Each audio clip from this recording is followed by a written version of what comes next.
ny sitrapon'Andriamanitra dia tafaraka eto antsika ao anatin'izao fandarana izao ampifaliana tanteraka ny oentinay manonona ny fiadanana sy ny fahasoavana ary oentinay ihany koa mandroso ato anatin'ny tokantranonao izay manaraka nyity fandarana ity ary manaraka ihany koa izao fahitalavitra izao. Raha ny lesona farany izay nianarantsika dia tao amin'ny Genesis toko 7 no fampianarana izay nianarantsika tamin'ny farany. Mbola somary hijanona ao anatin'ny Genesis toko 7 antsika amin'ity androany ity fa hanomboka kosa eo amin'ny andinin'ny 220. Genesis toko 7 dia ny andinin'ny 220. Inona indray ny sakafom-panahy, ny lesona, ny anatra, ny fahalalana izay omeny ny ten'Andriamanitra antsika amin'ity androany ity. Manasantsika mianakavy akatoerana na ihany koa aty amin'ny toeram-piasana ianao no mijery ny fahitalavitra dia somary akarina mafimafy ny volume n'izany fahitalavitra izany. Melohan'ny zavatra rehetra ary dia hivavaka aloha isika amin'izao fotoana izao. Raha eo misaotranao izay satria mbola manana an'ity fotoana ity indray afaka mianatra ny ten'Andriamanitra eto amin'izao fahitalavitra izao. Ny teninao dia mitondra fahalalana, mitondra famonjena, mitondra fiovana ary mitondra fanantenana vaovao an'ny tsirairay avy. Misy vehivavy lehilahy manaraka an'izao fandaran'izao ao anatin'ny alahelo sy ny fahavesarana. Matsapatena fa lavitra an'Andriamanitra, matsapatena fa ao anatin'ny fahalemena, ao anatin'ny fahotana, ao anatin'ny rendrarendra tanteraka nefa mba manam-paniriana tena hoe hanompo an'Andriamanitra marina. Misy ireo mpino kristianina tratran'ny famahinana ara-panahy noho ny fanafitonana, noho ny alahelo, noho ny amin'ny ankiviana izay mitranga ao am-piangonana dia toa kivikivy ary toa tsy mahavavaka izany. Tompo, ny teninao izay hotoriana androany dia ho sahaza ho an'ny tsiraray avy izay mahita n'izao fandarana izao amin'ny anara-maherin'i Jesosy. Amen. Pasteur Hertina miaraka amin'ny Pasteur Frédéric no manolotra ny fandarana androany. Maro dia maro no lesona niraisina pasteur atao anatin'izay Genesis toko 1, toko 2 ary itoy androany ao anatin'ny Genesis toko 7 izay efa nidirantsika tamin'ny farany. Androany moa zany dia isy lesona lehibe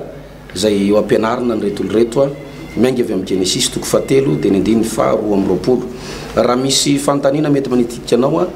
dia araho hatrany ny fandarana fa ao anatin'ny fitohizan'ny fandarana dia misy zavatra mety mampisalasala, mampiaya tsy tena azontsika tsara dia ho azava aminao ihany ao anatin'izao fianarana ny baiboly iray manontolo izao. Genesis toko 7 dia ny andininy 220 izao nivakiny amin'ny anaran'i Jesosy. Ary hoy Jehovahandriamanitra, indro ny olona efa tonga tahaka ny anankiray amintsika ka halala ny tsara sy ny ratsy. Ary ankehitriny andraoany indrotra ny tanana izy ka hakany koa ny azonaina ary hohanina ka dia ho velona mandrakizay izy ka dia nisorony Jehovahandriamanitra tamin'ny Saedena izy hiasa ny tany izay nanalana azy. Averiko indray mandeha somary sarotsarotra takariny ihany izy ity. Ary hoy Jehovahandriamanitra, indro ny olona efa tonga tahaka ny anankiray amintsika ka halala ny tsara sy ny ratsy. Ary ankehitriny andraoany indrotra ny tanana izy ka hankany koa ny azonaina ary hohanina ka ho velona mandrakizay izy ka dia nisorony Jehovahandriamanitra tamin'ny Saedena izy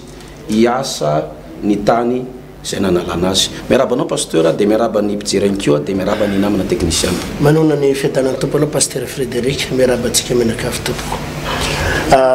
Fianarana baiboly no ataontsika eto pasteur. Fianarana baiboly hatrany amin'ny Genesis mihitsy ary izahantsika hatrany amin'ny Apocalypse satria araky ny fanentanana ataoko teto hoe mampalahelo tsika kristiana indraindray ary ny finoana hafa lavitra mihitsy zany tsika indraindray amin'ny fianarana baiboly. Ry nyteneko teto maly pasteur fianarana tsara mihitsy ao andry zareo silamo. Ny andry zareo silamo tena manomboka amin'ny zaza kely ka hatramin'ny lehibe tena mahitsy anjery an'ilay boky atao Coran. Tena haindry zareo ary tena tsy silamo ianao raha tsy mahay an'izy io. Zay ny fahafantarako azy tena ary ataoko hoe lesona tsara fakatahaka zany. Fakatahaka zany. Nefa tsika kristiana zany indraindray pasteur misy fotoana anarana fotsiny hoe kristiana fa nantokony hoe aizany misy boky salamo ary ohatra tsy haitsika, aizany misy ny Hebreo, misy olona tsy mahay an'izany nefa kristiana. Zany hoe ny atsika zany somary lasa misy tarakely tsika zany pasteur ka ezahana ny hoe ianarana zany amin'ny maha-kristianinatsika ny hoe ahoana ny tena mba aizatsika ity baiboly iray manontolo ity. Raha misy fanontaniana tiany olona apetraka pasteur raha mety mba azonao mena kely ve numéro téléphone anao alefa amin'ny SMS. Tsara ngamba soratsoratra ny alefa ao amin'ny laharana 033 24 543 06 543 06 033 24 543 06 33 24 543 06 alefa ny fanontaniana raha mety ho fandaminana dia alonga amin'ny soratsoratra SMS mety sy SMS fa tsy mety koa le manontany afaka manko le SMS pasteur dia mba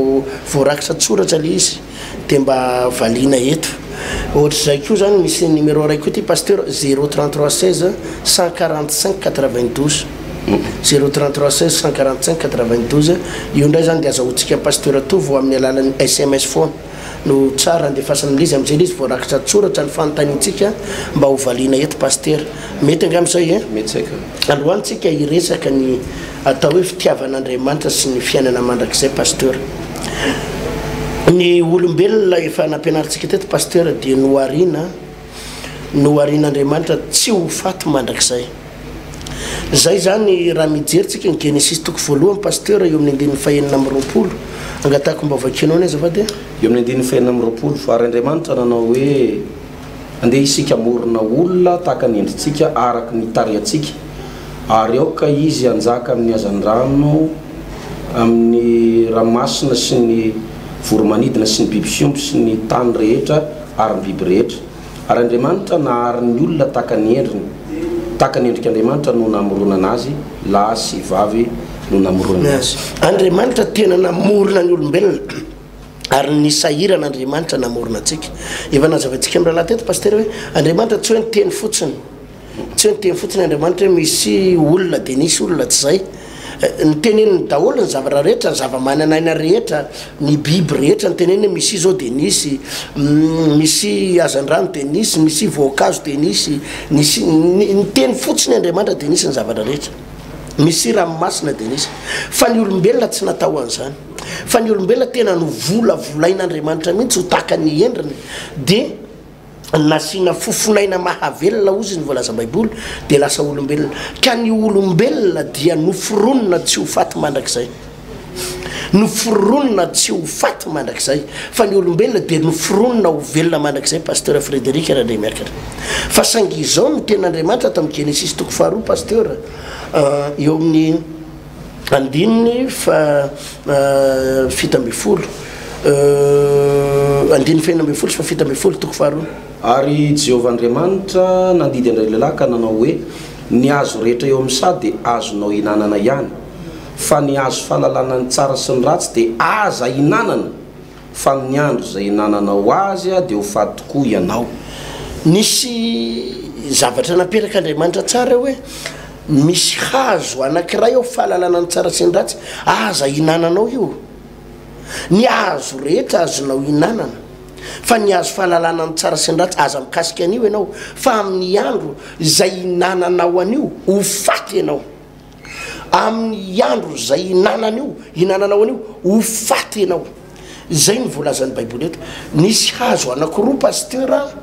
ny avaka tao amin'ny Saedena hazo anankiroa dia ny iray ny hazo mitondra fahafatesana dia ny iray indray hazo mitondra fahavelomana mandrakizay.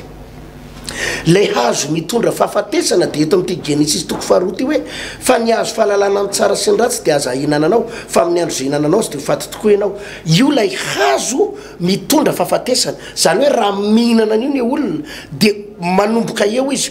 miditra ho amin'ny fanana fahafatesana. Fa misy hazo anankiray indray pasteur izay mitondra fahavelomana mandrakizay dia eto amin'ilay Genesis toko fahatelo Genesis toko fahatelo eo amin'ny andininy roa amby roapolo izy hoe ary hoy Jehovah Andriamanitra indro ny olona efa tonga tahaka ny anankiray amintsika ka halalany tsara sy ny ratsy ary ankehitriny andrao haninitra ny tanana izy ka hakany koa ny hazonainy ary hohaniny ka ho velona mandrakizay izy. Ity hazonaina ity indray zany pasteur Frédéric dia mahatonga ny olona iray ho velona mandrakizay. Azonao hazo anankiroa samy hafa be reo. Lay hazo fahalalana ny tsara sy ny ratsy vao mihinana an'iny olona dia miditra ho amin'ny fanana fahafatesana.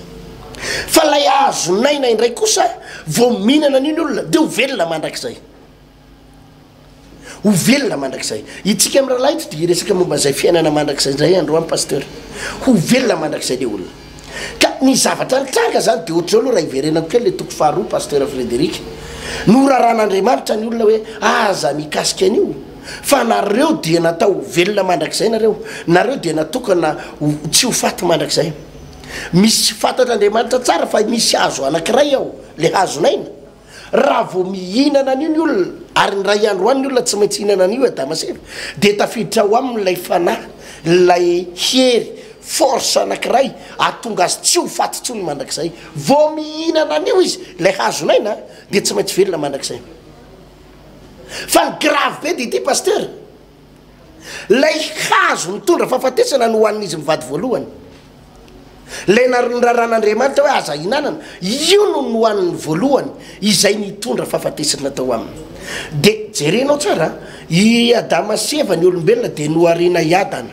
no tsofin'Andriamanitra rano iadana anjaka amin'ny zavaboary rehetra ho feny fifaliana tsy misy aretina tsy misy korotana tsy misy fijaliana tsy misy ranomaso izany no namoronan'Andriamanitra ny Adama sy Eva pasteur tsy isy ranomaso tsy isy fijaliana fa vao nanomboka ny hinana ilay azo nandrarana izy pasteur dia nanomboka tafiditra ny tahotra tao anatiny dia raha mijery anao amin'ny Genesis toko 7 ane vakio kely ane eo amin'ny andininy 7 andininy 7 amin'ny anaran'i Jesosy dia hoy izy andininy 7 ane vakio ary Jehovah'Andriamanitra dia niantso an'ilay lelaka nanao taminy hoe aiza moa ianao dia hoy izy nandre anao tao amin'ny sao dia natahotra aho satria mitanjaka ka dia nihery ka jerenao tsara vao nanomboka ny hinana n'le azo nandrarana izy mivady dia niditra ny tahotra mitsindry iny Adama tsara hoe natahotra dia nihery fa mitanjaka zany hoe nitranga daholo amin'izay ny problème teo amin'ny Adama azonao nitranga ny olana rehetra teo amin'ny Adama vao nanomboka ny hinana lay azo nandrarana nitranga ny alahelo ny korotana ny ranomaso ny tebiteby ny fanahina ny aretina ny korotana tokantrano ny fahabearezan-kevitra vao nanomboka ny hinana lay azo nandrarana dia tafiditra izany rehetrarehetrany ary tsy hoe korotana sy alahelo fotsiny fa niaraka tafiditra tamin'izy io ny fahafatesana niarany nitsofoka tao anatin'izy io pasteur ny fahafatesana azonao dia Andriamanitra indray pasteur na Andriamanitra moa mazava ho azy manana fahatakarana lalina dia zao ny fanapaha-kevitra norasin'Andriamanitra eo amin'ilay toko 7 andininy 12 ary Jehovah'Andriamanitra ary hoe Jehovah'Andriamanitra indro ny olona efa tonga tahaka ny anankiray amintsika ka lalantsara sy ny ratsy ary ankehitriny andrahoany ilitra ny tanana izy ka hakany koa ny azonainy dia hohaniny ka ho velona mandrakizay izy hoy Andriamanitra manao hoe tena ho grave be raha hakan'le azonaina ihany koa ireo olombelona ireo satria rehefa nihinana an'le hazo nandrarana izy pasteur dia nanomboka tafiditra ny alahelo ny aretina ny tahotra ny ranomaso ny korotana tokantrano ny bilarzozy ny cysticercose ny ambalavelona tafiditra vao nihinana an'le hazo nandrarana dia tafiditra tao dolo daholo ny fahoriana rehetrarehetra dia Andriamanitra natakatra hoe raha ireto olombelona ireto ny mihinana indray mandeha n'io azonaina io dia ho velona mandrakizay izy ka ny grave be dia zao ho velona mandrakizay le olona fa saingy zao pasteur hivelona ao anaty fahoriana ho velona ao anaty fijaliana ho velona ao anaty ranomaso ozy izy eto amin'ity toko 7 andininy fafito amby folo mantsy ny Adama sy Eva hoe fahoriana ny hinananao hanina amin'ny andro rehetra iainanao ny atsembohan'ny tavanao ny hinananao hanina zany hoe fantatr'Andriamanitra mihitsy hoe raha mikasika n'io azonaina io izy dia ho velona mandrakizay fa ao anatina fijaliana ho velona mandrakizay fa ao anaty aretina ho velona mandrakizay fa ao anatina ranomaso tebiteby dia hoy Andriamanitra esory le azonaina izay mahavelona azy mandrakizay fa aleo tonga eo amin'ny fahafatesana dia nanomboka teo le olona tsy maintsy maty daholo pasteur dia zany mahatonga ny olona hoe maty 200 taona 500 taona 20 taona maty ny olona 70 taona misy olona ary 30 taona maty sasany vao 20 taona dia maty sasany 15 taona maty sasany maty eo piterahana voateraka dia maty azonao fa raha nakasika an'le azonaina zany le olona ka nihinana an'izy io dia lasa velona mandrakizay tsy tafiditra tao amin'ntsony le fahafatesana dia ny raha be dia hoe ianao ao anaty aretina nefa velona mandrakizay ianao anaty korotana tokantrano sy fampirafesana sy ranomaso nefa velona mandrakizay dia ozy Andriamanitra hoe esory eo re olona ireo tena esorina le olona atao amin'ny Saedena pasteur dia nafindran'Andriamanitra toerana ozy izy eo amin'ny 17 vakio hoe ka tena esoriny Jehovahandriamanitra tamin'ny Saedena izy hiasa ny tany izay nanalany azy dia toy izy eny ny roana ny olona ary nampitoerana tany antsinanana ny Saedena ny kérubim sy ny lelafo ny sabatra ny ebaeba iambina ny lalana makany amin'ny hazonaina hitanao dia nasorina tao mihitsy ny olona tsy hikasika intsony io hazonaina io pasteur dia niditra ny fahafatesana dia zany mahatonga ny olona maty amin'izao fotoana izao fa iverenako izay resaka izay rehefa aveo io hazonaina io hoe aiza ho aiza ny placen'io hazonaina io amin'izao fotoana izao pasteur aiza ny toerana misy an'izy io dia ahoana ny fandehan'io hazonaina io fa melohany sao dia misy fanontaniana zavatra tianao resana aloha pasteur raha azoko tsara le fanazavana pasteur dia hoe nanomboka tamin'io tantara io zany no nidiran'ny fahafatesana teo amin'ny fiainan'ny zanak'olombelona ary araka ny tenao teo hoe nanomboka tamin'izay zany dia nanjaka ny fahafatesana ny olombelona rehetra manam-pofinaina na tera-behivavy dia tsy maintsy andalo fahafatesana ny zavatra manitikitika dia hoe raha tafiditra tamin'izay ny fahafatesana ka tsy maintsy andalo ny fahafatesana ny olona tsiraray avy dia ahoana kosa no amerenana nylay fifandraisana atao amin'Andriamanitra satria rehefa tafiditra zany io fahotana nataony Damaseva io dia nanomboka natahotra an'Andriamanitra ny olona tafasaraka tamin'Andriamanitra ary mizotra nakany amin'ny lalan'ny faratsiana sy ny fahaverezana raha tsika mahita amin'izao fotoana izao fa miamtotongana isan'andro ange ny toetrany zanak'olombelona tany aloha tany ary indrindrandrindra tsika moa malagasy dia tsy noeritseretina ho tafiditra eto Madagasikara mihitsy zany hoe fiarahan'ny lasa amila zany vao miresaka nyzany fotsiny ary tany aloha tany dia efa marikoriko ny olona hoe zany ve tsy hanozongozona ny kolotsaina malagasy zany fa magaga amin'izao fotoana izao fa miseho any amin'ny ena manjery isan-karazany fa dia tena tsy menatra ntsony ny vehivavy samy vehivavy ny lehilahy samy lehilahy zany hoe ilay fiainana atao Sodoma sy Gomora dia manomboka efa manjaka any amin'ny faritany maro indrindrandrindra eto Madagasikara ihany koa ahoana pasteur anao fahan'ny olona miverina indray ao amin'Andriamanitra ary mahazo an'ilay fahavelomana Hébreu toko fasivy pasteur avakeo ny Hébreu toko fasivy andiny faharoa amby roapolo Hébreu toko fasivy andiny roa amby roapolo izy io zany pasteur misy plan an'Andriamanitra ny famonjena dia misy plan ary ny Andriamanitra tena nanomana plan tena maharitra mihitsy afahana mamonjy ny olona ho afaka anatin'ny fahotana ary iaina amina fiainana vaovao toko fasivy andiny faharoa amby roapolo mba avakeo zao nivaky ny teny amin'ny anaran'i Jesosy ary isaka diovina amin'ny raha avokoa ny zavatra rehetra araka ny lalàna fa raha tsy misy raha latsaka dia tsy misy famelan-keloko zay raha tsy misy raha latsaka dia hoana dia tsy misy dia tsy misy famelan-keloko saika no diovina tamin'ny raha avokoa ny zavatra rehetra ary raha tsy misy raha latsaka dia tsy misy famelan-keloko ny bazy ny famonjena pasteur sy ny fanavotan'Andriamanitra ny olona ary ahafahan'ny olona miverina indray amin'Andriamanitra dia miankina amina raha tsy maintsy misy raha sorona voavovela ny heloko ny olona tsy maintsy mila raha vo afaka voavela heloko ny olona ray ary mahita an'Andriamanitra raha iverenantsika amin'izay ny Genesis toko fahatelo pasteur satria eo zao tsika mahita hoe miankina amin'ny raha le izy Genesis toko fahatelo dia eo amin'ny andiny ny faraka amby roapolo vakeo zavaty ary Jehova nanao akanjo hoditra ho an'ny Adama sy ny vadiny ka nampy akanjo azy averakeo le ary Jehova nanao akanjo hoditra ho an'ny Adama sy ny vadiny ka nampy akanjo azy Jehova nampanao akanjo hoditra ho an'ny Adama ka nampy akanjo azy Andriamanitra tsy niteny mihitsy Baiboly eto hoe nampanjaitra akanjo azy tamin'ny lamba drill na tamin'ny lamba soga na tamin'ny lamba vita Frantsa na tamin'ny ravikazo ihany keo na tamin'ny ravikazo fa tsy indriny Baiboly tsara akanjo hoditra azonao akanjo hoditra zany hoe avaiza moa ny azahoana ny akanjo hoditra io pasteur avy amin'ny biby avy amina biby i Adama sy Eva ny nanotra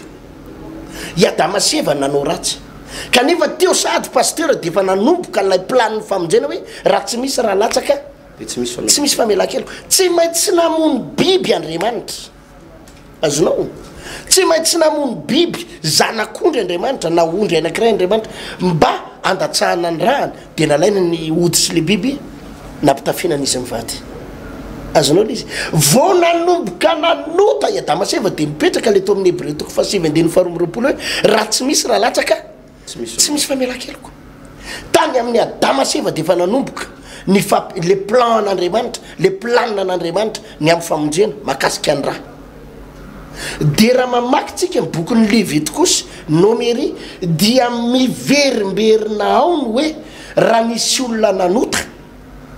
raha nisy olona nanao ratsy raha nisy olona nijangajanga raha nisy olona nangalatra dia tsy maintsy aminona biby io zay vao vela eloka raha mijeritsika ny lalànany ao amin'ny ohatra zao raha raisitsika fotsiny ny Exodus 12 pasteur Exodus 12 dia lalànany iny izy ty namahana ny zanak'Israely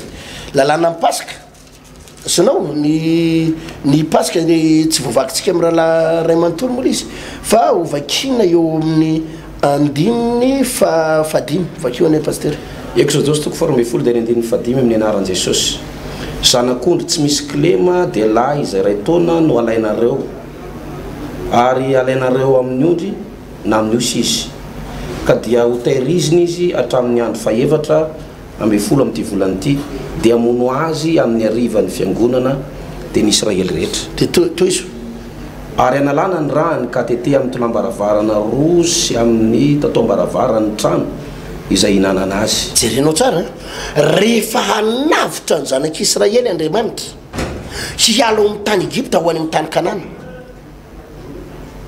amin'ny fotoana farany mihitsy io zany tena hoe zao ny fotoana notendren'Andriamanitra tsy maintsy analana ny zanak'Israely atao amin'ny tany Egypta ho any amin'ny tany Kanana dia nila raha tsy maintsy mila raha foana pasteur amin'ny planiny famonjena tsy ny fanafahana tsy maintsy mila raha dia io baiko n'Andriamanitra tamin'ny zanak'Israely hoe zao noho izy rehefa ho alana atonareo rehefa hiala eto amin'ny tany Egypta ianareo dia zao maka zanak'ondry ray avy isam-pianakaviana dia vonoy zanak'ondry io dia alovony rahany dia ataovy amin'ny tolam-baravarana sy atao amin'ny totom-baravarana izy tolam-baravarana sy ny totom-baravarana dia ataovy eo i raha io fa rehefa ho avy ny fandringanana ka izay trano tsy misy raha rehetra dia ho aringana fa izay misy raha dia izy famonjena ao dia mitohy atsany io tantara io pasteur amin'ny baiboly ray manontolo fa tsy maintsy mila raha vao misy famonjena dia ny afarany ny zavatra nitranga amizay zany pasteur raha mijery anao ty amin'ny testamenta vaovao dia hitan'Andriamanitra mitombo be ny isan'ny olombelona satria tsy ny zanak'Israely fotsiny intsony ny mila famonjena fa izao tontolo izao mihitsy ny mila famonjena azonao izao tontolo izao mihitsy no mila famonjena izao tontolo izao reo vahoaka 6 milliards 7 milliards ireo pasteur no mila famonjena fantatr'Andriamanitra izany ka aiza no ahitanao ondry 7 milliards aiza ny ahitanao ombo 7 milliards ka isaky ny manota ny olona dia tsy maintsy mamonondry isaky ny manota tsy maintsy mamon'omby aiza no ahitanao isaky ny avy manota ianao dia andatsaka raha dia zay no nahatonga n'Andriamanitra nanapa-kevitra atao amin'ny Jaonina 3 pasteur avakeony zay nahatonga n'Andriamanitra nanapa-kevitra mihitsy hoe tsy ondry intsony tsy omby intsony no ilainy vakeo ny andininy fahenina amby folo pasteur fahenina amby folo mivaky toy izao amin'ny anaran'i Jesosy fa toy izao ny tiavan'Andriamanitra n'izao tontolo izao nomeny ny zanany natokana mba tsy ho very izay rehetra mino azy fa hanana ny fiainana mandrakizay nanomboka teo Andriamanitra nanapa-kevitra hoe tsy possible ntsony raha ondry na omby no anavotana an'ireto olona ireto fa izao misy sorona anankiray farany sorona anankiray farany izay tsy omby na ondry na osy na ino fa zanako lahatokana ho Andriamanitra raha omby mako pasteur no nalatsaka dia olona ray ihany ny voadioany raha nomby raha ondry dia mety olona ray ihany fa ozy Andriamanitra tsy possible ntsony fa aleo ny zanako lahatokana dia Jesosy Kristy tompo no irahako dia andatsaka ny rahany eo ambony azo fijaliana azonao dia ino une fois pour toute ozy izy ny teny vazaha iny ndray mandeha iny jesosy no nikapohana tamin'ny karavasy mifangaro vy mifangaro taolana kapohana iny tsivy amby telopolo de no le fonina no fatsina teo ambony azy fijaliany de nasiana satroka atsilo ny lohany de nalatsaka ny rahany iny raha iny no nanavotana ny zanak'olombelona rehetra pasteur zanao tsy maintsy tsy mila raha hoy izy volaza ny baiboly zay vao misy famonjena ka rehefa nalatsaka jesosy ny rahany tsy misy lehibe noho ny rahany jesosy intsony ny rahana omby tsy lehibe noho ny rahany jesosy ny rahana ondry tsy lehibe noho ny rahany jesosy ny rahana akoho tsy lehibe noho ny rahany jesosy iny de ampy noho izany tsy mila sorona intsony pasteur hoe isaky ny avy manota ianao na manota ny teknisianina de andatsaka rahana biby fa efa vitsy zay fa ny rahany jesosy de efa ampy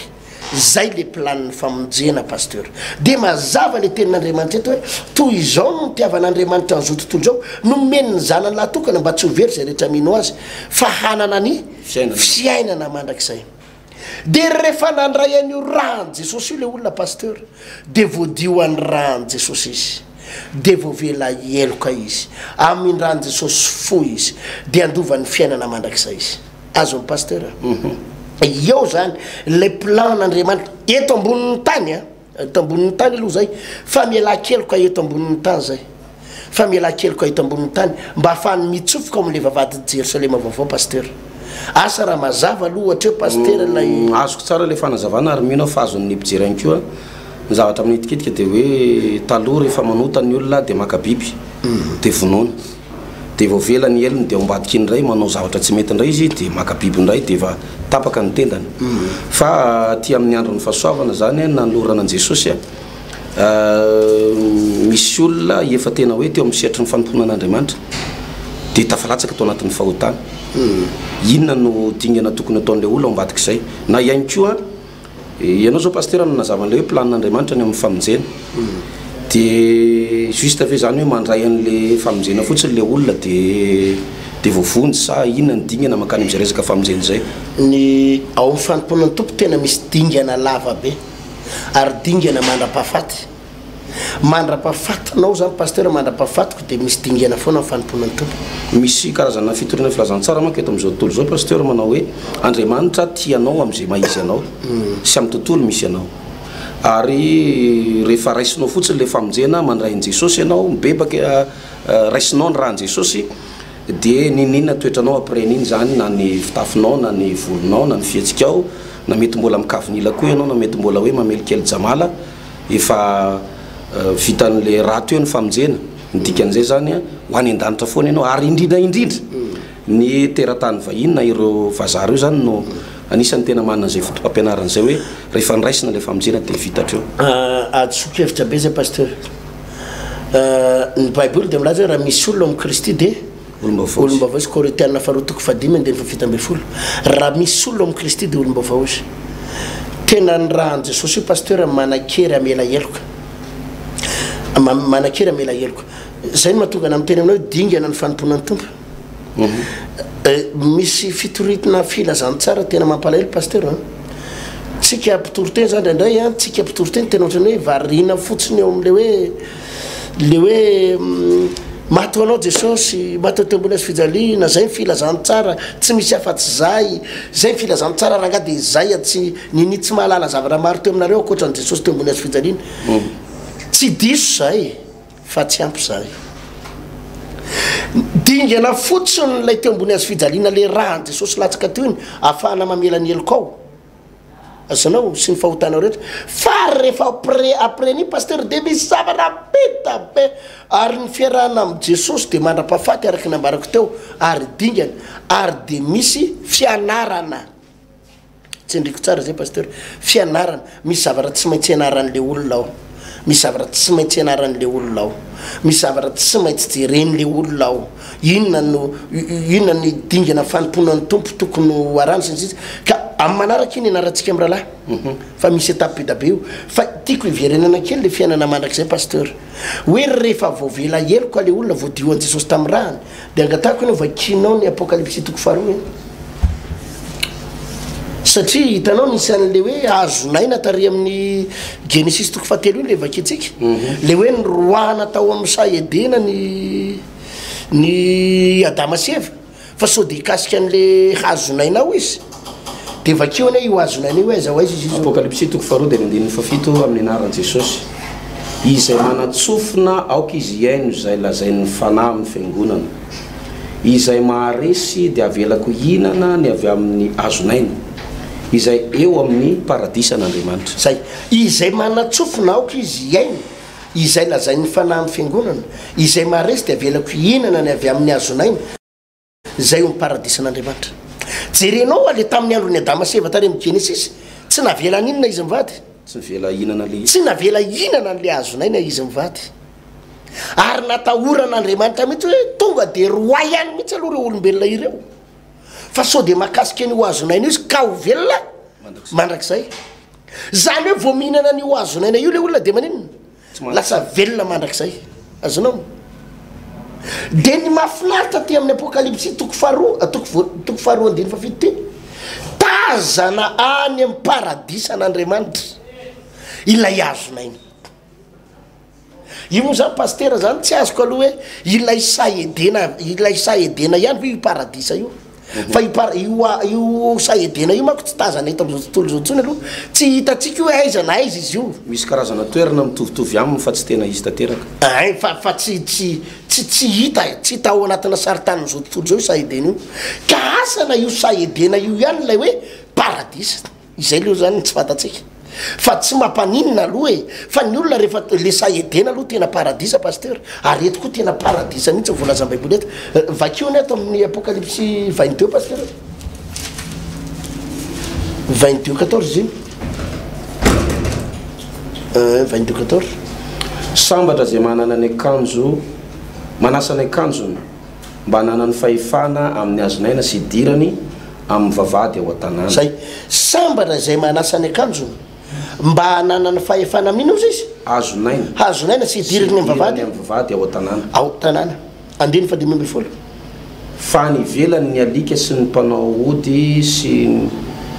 mpilalao ody ratsy sy mipijangajanga sy ny mpamono olona sy ny mpanao mpisampy ary zay rehetra tia lainga sady mandainga any ivelany reo fa sambatra ozy izy izay manasa ny akanjony mba hanana ny fahefana amin'ny azonaina sy idirany amin'ny vavady ao tanàna rehefa ho avy Jesosy pasteur eny amin'ny raha oalanitra ireo olomboa vonjy marina tsy ndriko tsara zay tsy ireo mpivavaka ampiatsara velatsy tsy ireo mpivavaka mody mivavaka tsy ireo mpivavaka milalao fahotana tsy ireo vao mpivavaka voafatotry ny fahotana no hitsofoka ao an-danitra fa ireo mpivavaka zay nanasa ny akanjony tsy indreny baiboly tsara pasteur sabatra ozy izy zay nanasa ny akanjony zany hoe tena akanjo voadio tamin'ny rahan Jesosy raha iverenatsika inge zay akanjo zay pasteur misy tantara anankiray atao amin'ny Apocalypse toko fafito angatako vakinao pasteur andiny fatelo amby folo Apocalypse toko fafito andiny fatelo amby folo amin'ny anaran'i Jesosy ary ny anankiray tamin'ny lo olona namalika nanao tamiko hoe iza moa re miakanjo akanjo fotsy lava ary avy taiza izy fa hoy izao taminy tompoko ianao no malala de izy tamiko ireo no avy tamin'ny fahoriana lehibe ary ny akanjo no sasana sy novitsiana tamin'ny rano zanak'ony zay ary fa hoy izao tamin'ny tompoko ianao no malala andeny 17 de hoy izy tamiko ireo no avy amin'ny fahoriana lehibe ary ny akanjo no sasana sy novitsiana tamin'ino izy izy raha zanak'ondry ny akanjony de no sasany tamin'ny sy novitsiany tamin'ny raha zanak'ondry andiny fa 5:10 de izy ary noho izany dia mitoetra eo anolohan'ny seza fiandrianan'Andriamanitra izy ka manompo azy andromanalina eo amin'ny tempolony ary ilay mipetraka eo ambonin'ny seza fiandrianany dia mieritranotranolayany andrakotra azy ireo olomboa avonjy zany pasteur de ireo olona nanasany akanjony tamin'ny rahan'i Jesosy Kristy tompo ireo no andovan'ny fiainana mandrakizay ary ny baiboly de milaza fa ireo de omena fahefana amin'ny azonaina ka ohatr'izao zany pasteur ny fandehan'izy io tantara io raha vo tonga ao an-danitra ny olona na ao paradisa io moa zany adevitra be le izy hoe le paradisa ve ety ambonin'ny tany sa ny an'ny témoin de Jéhovah moa de zay ny azy le paradisa ozy izy eto ambonin'ny tany ihany ny an'ny kristianina sasany de hoe any an-danitra ny any an-danitra ny paradisa ka tsy olana fa rehefa paradisa de paradisa na izy io pasteur fa ny voalaza amin'ny baiboly fotsiny de mazava tsara eto hoe raha vao mitsofoka ao amin'ny vavahady ny olona de omena an'le hazonaina zay io apocalypse 2:20 pasteur raha vao mitsofoka ao amin'ny vavahady ny olona ao a-paradisa de omena an'le hazonaina fa vao mihinana an'le hazonaina izy zany dinana zavatra mitranga tsy mahatsony mandrakzay tsy mahatsony mandrakzay ho velona mandrakzay izy pasteur ho velona mandrakzay izy ka ireo olona ireo de olona tafasaraka tsara tamin'ny fahotana tamin'ny adalana tafasaraka tamin'ny faratsiana tamin'ny loto tamina ozy izy eo amin'ny andininy apocalypse 2:20 fa ny velany ny alika sy ny mpanompo sampy mpanahody ratsy sy mipijangajanga sy mpamon'olona sy mpanompo sampy ary zay rehetra ty ilainga sady mandainga any velany ireo olona mbola maloto fitondratena maloto ny akanjony mbola voafatotry ny fahotana tsy miditra ny lanitra fa ireo zay voadio any raha ny zanak'ondry ka manana lay akanjo fotsy lava io tsy lay akanjo arabaky teny hoe akanjo vidina hoe ny lamba vidinao ny petite vitesse eny ambodiny sotra tsy le akanjo reny io fa akanjo ara-panahy izay voadio an Jesosy tamin'ny rahany de ireo olona ireo no tsofoka ao am-bavahadiny tanàna ao Jerosalema vaovao de omena lay hazonaina de ireo vao mihinana le hazonaina izy de velona mandrakizay ary zay no mahatonga le olona hoe manana le fiainana mandrakizay pasteur Frédéric zay no mahatonga ny olona manana le fiainana mandrakizay misy ten'Andriamanitra fanandrify am'izay fanazavan'ny pasteur zay aty amin'ny Matthieu 2:20 misy mpanjaka anankiray nanao fanasana ho amin'ny fampakaram-bady de nanasan'ireo namany sy ireo sakaizany ireny dia le ireo olona zay nomena Andriamanitra fahafana manokana mihaino toroteny mandrakariva fa tsy mety manaiky reveo rehefa tsy nanaiky ilay namany sy ilay olona nasaina dia ozy izy ny mpanjaka manao hoe mandehana ozy izy makany misikely dalana rehetrarehetra dia asao na ny tsara na ny ratsy dia rehefa nataon'ny mpanompo zany de feno ny hevitrano anomboka ny lalonana rehefa anomboka ny Matthieu 2:22 dia nandeha izany fety am'izay ny mpanjaka dia eo amin'ny andininy 20 de ozy izy manao hoe de izy tamin'ny le lehilahy zany resaka izy ahoana ny idiranao eto nefa ianao tsy miakanjo ny akanjo fitondra amin'ny fampakaram-bady de siny izy ary de hoy ny mpanjaka tamin'ny mpanompony afatoro ny tongotra matanany a de arioany amin'ny maizina ny velany izy fa any misy ny fitomanina sy fikotroanify fa maro ny antsona nefa vitsy novidina na de eo ary zany resaka hoe famindrapon'Andriamanitra zany a dia ho avy zany ny fotoana ijeren'Andriamanitra ny fitafipanan'ny olona ary ny olona zay mana fitafina mendrika ihany a no afaka hitra ao anatin'ilay fampakaram-bady manamafy kely ilay fanazavan'ny pasteur teo mety misy olona manko mieritreritra manao hoe rehefa mivavaka de ampy rehefa miditra am-piangonana de ampy fa misy karazana fitsipika na ihany koa dignana tsy maintsy takina raha te handova famonjena ny olona anankiray izay pasteur amara-parana fandaranandro tsika mbralahy raha fitinina ny resaka androany tsika de nanamafy an'le hoe fisininy atao hoe mandrakizay pasteur misy mpino zany manko na olona mieritreritra hoe tena misy marina ve fiainana mandrakizay tena misy pasteur ny fiainana mandrakizay ary misy ny fahaverezana mandrakizay ny fiainana mandrakizay de tsotra be raha le Genesis 3:7 no raisitsika isy an'ilay hazonaina zay afindran'Andriamanitra nataon'Andriamanitra ao paradisy ho hazonaina io pasteur voatonga ao ny olom-boa avonjy de omen'Andriamanitra anjara amin'io hazonaina izy vao mikasika an'izy ka mihinana an'io de miova ny toe-batany de manana toe-batana tsy ho faty intsony izy satria io hazonaina io lay hazo izay mamelona ny vatan'ny olona tsy ho faty mandrakizay araky nefa namitianatsika amin'ny rahalazy tany am-boalohany de zao hazo anankiroa ny tao amin'ny saedena misy lay hazo fahalalana ny tsara sy ny ratsy de iny le hazo fahalalana tsara sy ny ratsy iny hazo mitondra fahafatesana fa misy lay hazonaina izay mamelona ny olona ary ho velona mandrakizay reo zany hazo teo ka Adama sy Eva tsy navelan'Andriamanitra hikasika an'le hazonaina satria efa tafiditra tao am'le fahotana de natahoran'Andriamanitra hoe raha efa tafiditra fahotana de niditra ny araka tamin'ny fahotana ny fijaliana ny aretina ny ranomaso ny tahotra de tsy navelan'Andriamanitra hikasika ny hazonaina intsony izy fa saingy zao io hazonaina io de nytransferen'Andriamanitra nafindran'Andriamanitra ao amin'ilay paradis ka inana ny hoan'ny olombelona indray andro any fa tsy ny olombelona rehetra fa ny olombovonjy ihany no menan'io raha vao tonga ao an-danitra ny olombovonjy dia menan'io dia hovaina indray mpimaso ny vatany raha vao mihinana an'io izy dia ho velona mandrakizay pasteur ary zay no ilazana amintsika fa zay ny planin'Andriamanitra anohizan'Andriamanitra n'le hoe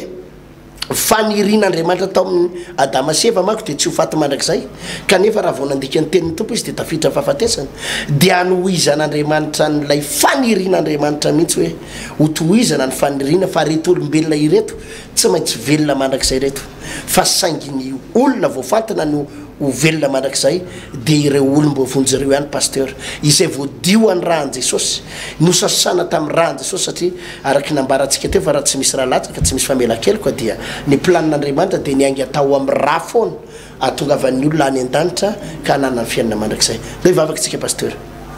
misy orendrena tompo no ny fahasoavanao sy ny fitahinao mino izay fa izay fampianarana rehetrarehetra izay dia atongana hiazakazaka handroso amin'le fiainana mandrakizay ary anao dingana ho tahinao izay dia ho ambininao izay ireto rahalahy sy anabavy reto dia atsapa fahasoavana avy aminao izay fampianarana zay dia izy anokafanao ny masom-panahinay fa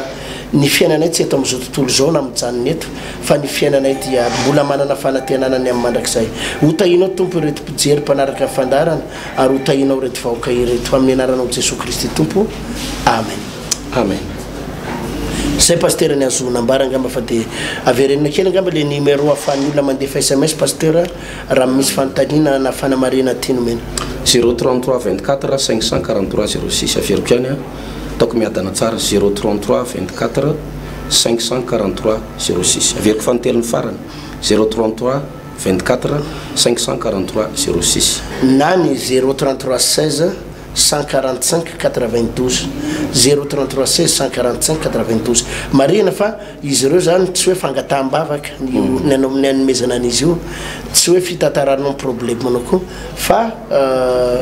ino izy ty afahana mametraka fanontaniana mahakasika amin'ny fampianarantsika eto satria école biblique izy ty pasteur dia tsara ihany ny voarahin'ny olona sy rehetrarehetra mametraka mandram-piona mandram-pitafa pasteur amanaraka tompoko